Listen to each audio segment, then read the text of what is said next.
Welcome back to Court TV Live. I'm Cody Thomas, and we're in Utah, where a week-long preliminary hearing is now underway in the murder case against Tyler Robinson. Prosecutors say Robinson assassinated conservative activist Charlie Kirk during a campus event last September. Now, this hearing is giving us the first detailed look at the evidence. Tyler Robinson has not entered a plea at this point. All right, let's go back inside the Utah courtroom. We've fixed our technical difficulties. Let's get back in for more testimony. Include an advisory that any statement that he provided would be used at preliminary hearing in lieu of his live testimony? Yes. Did it also include a warning that a false statement would potentially be punished by a Class A misdemeanor? It did, yes. Okay. I'm going to have exhibited on your screen what's been marked State's Exhibit 8.1. Let me know when that comes up. That's come up. I think it's a single page, is it not? I believe it is. Go to the top screen. Scroll down slowly.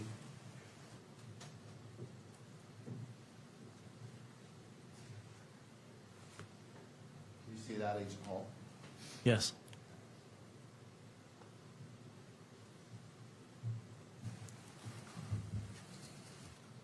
You do recognize that? I do, yes. Okay, and again, that is what? It's the 1102 statement that was provided to me, completed by Mr. Farnsworth from Visual Impulse, who is the videographer for TPUSA for the events that they do. Okay.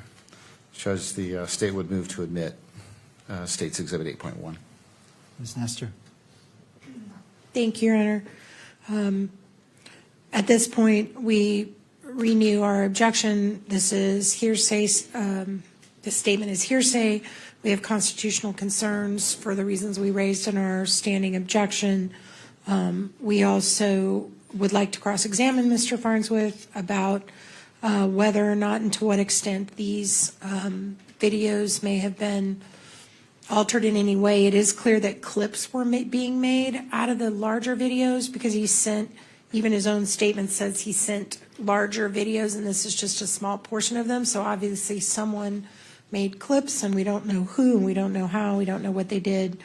And for those reasons and the reasons in our standing objection, we would object to the admissibility of it, and as well the, I don't have a redacted version of 8.1, but I assume there is one.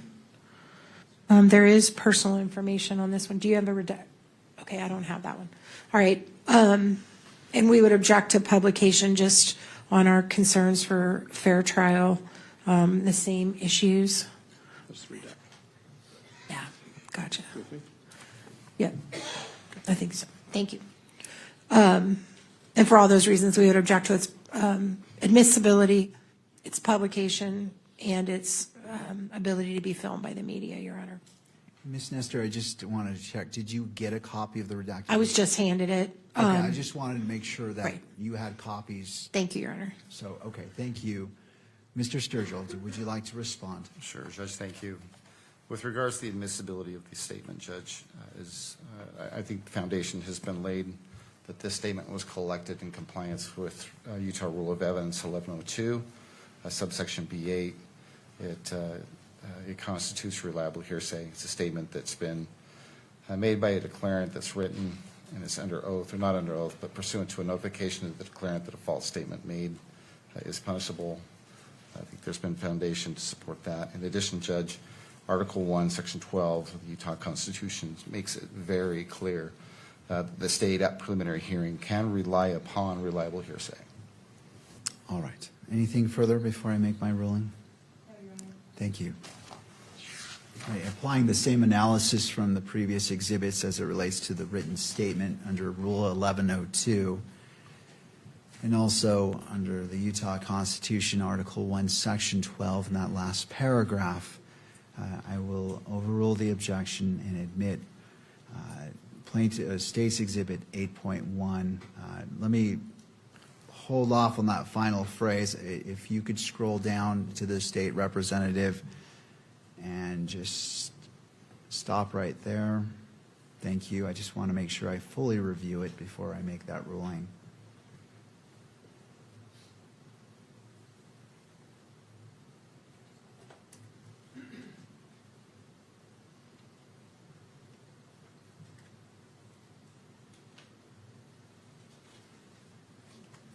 And if you could continue scrolling down. And just go ahead and scroll down to the end. I don't believe there's anything else, but I want to make sure. Thank you. So I do rule that, overrule the objection, and State's Exhibit 8.1 is admitted into evidence and may be published. Well, Judge, let me speak with regards to that. With regards to the 1102 statement prepared by Mr. Farnsworth in its redacted form, we believe that the presumption is this is a public record and that it should be published both here in court and made available to the public by virtue of the camera. Ms. Nestor. I just stand on the objection I made before, Your Honor. Thank you. All right. Looking at the same analysis, is admissible under Rule 1102 as well as Article 1, Section 12 of the Utah Constitution, and being that the person's identifying information is redacted and not viewable, I'm going to overrule the objection, the standing objection, and have it published both in court and may be published by the media. So let's just get it situated.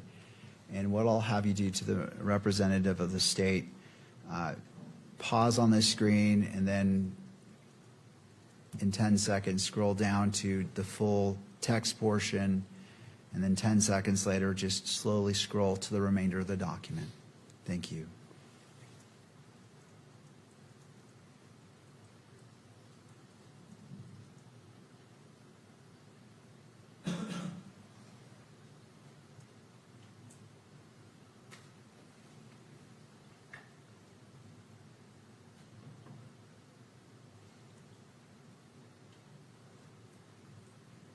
All right, you can continue. Thank you, Judge. Well, hold on. She's still going through it. She's going to show Oh, you you're the whole talking to me. document. Well, I should have clarified. Thank you. All right, and that concludes State's Exhibit 8.1, the publication of that document. Mr. Sturgill. Judge, thank you. I appreciate that. Agent Hull, have you personally, so the video that's referenced in Mr. Farnsworth's 1102 statement, have you watched that visual impulse video? Yes. And what is depicted in that video? It's a view from the cameras that Visual Impulse had established at the event, actually looking out from the stage into the crowd. It too is graphic in nature and shows the moment that Mr. Kirk is shot. Okay. Does it also show Mr. Kirk throwing hats out into the crowd? Do you recall? If my recollection serves, Mr. Kirk used to do that at the beginning of his events, and I believe the video does show him engaging with the crowd prior to becoming seated on the stage. Okay. Judge, at this point, the state would seek to admit what's been marked State's Exhibit 8. With regards to publication, Judge, it's our position that it not be published here in the courtroom and that it not be published so that the cameras can display it. Thank you, Mr. Sturgill. Turning to Ms. Nestor.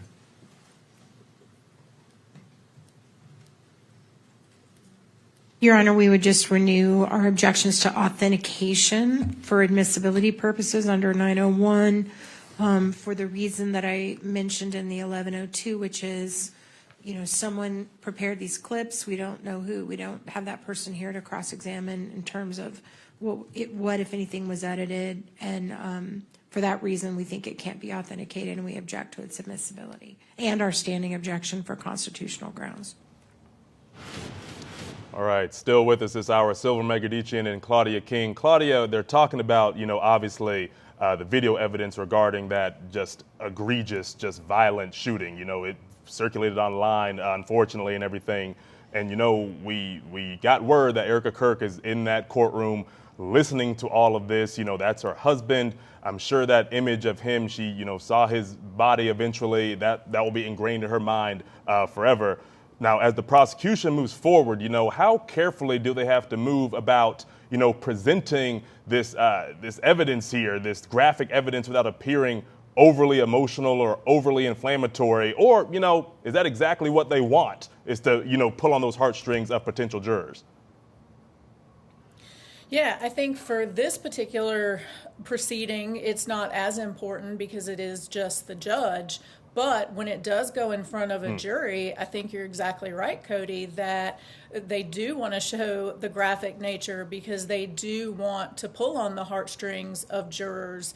And they will certainly warn Charlie's family, hey, this is coming up. If you want to leave the courtroom, somebody will definitely take care of that so that they don't have to be there when that does happen. But I think you're right in that regard, that showing what really happened, part of it is emotional and part of it is meant to pull on the jurors' emotions and just show how egregious it was. Yeah, that's more so I was going there, Claudia. I guess I'm thinking farther down the line. I know we're here in this proceeding today, but I'm thinking, if and when this eventually goes to trial, this is going to have to come up, and it's going to be, it's going to be one of those rough things, as many cases we cover here at Court TV.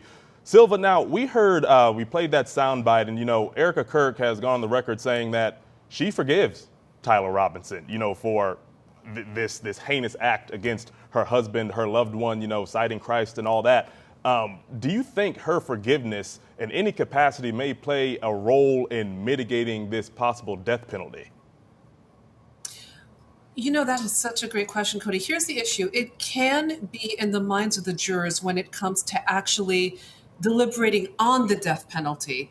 However, not when it comes to the evidentiary value of a courtroom, right? Mm-hmm. If, again, the jury finds beyond a reasonable doubt that Tyler Robinson committed the crime, it's done, right? He will be convicted.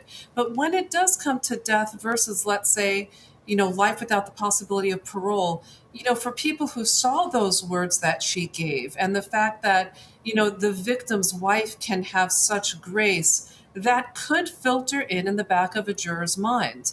And let's not forget, Cody, again, everything that's being said right now is televised. And the potential jurors are watching this. So everything that comes out or everything that did come out can live in a juror's minds, in the back of their minds. The judge is going to ask them in voir dire during trial, have you had any preconceived notions or issues about this case? And some people, they might say, oh, no, Your Honor, nothing. But still, maybe they're not even realizing that her words can have an effect of forgiveness in their hearts when it comes to the death penalty versus, again, life without the possibility of parole. Trial work has taught me, Cody, that you would be surprised what stays in the potential jurors' minds where they don't even realize the compassion or heart or lack thereof when they're sitting in that box. It's incredible. Absolutely. I mean, in a case as high profile as this one, I imagine it's going to be an uphill battle trying to get or secure an impartial jury if and when it gets to that point. Silva Megadichian, thanks so much for joining us on the program today. It's never enough time that we get together, but of course, I'll see you again soon. Claudia, fortunately or unfortunately, you are stuck with me. Folks, stick around. More out of Utah after this short break. Keep it right here on your front row seat to justice.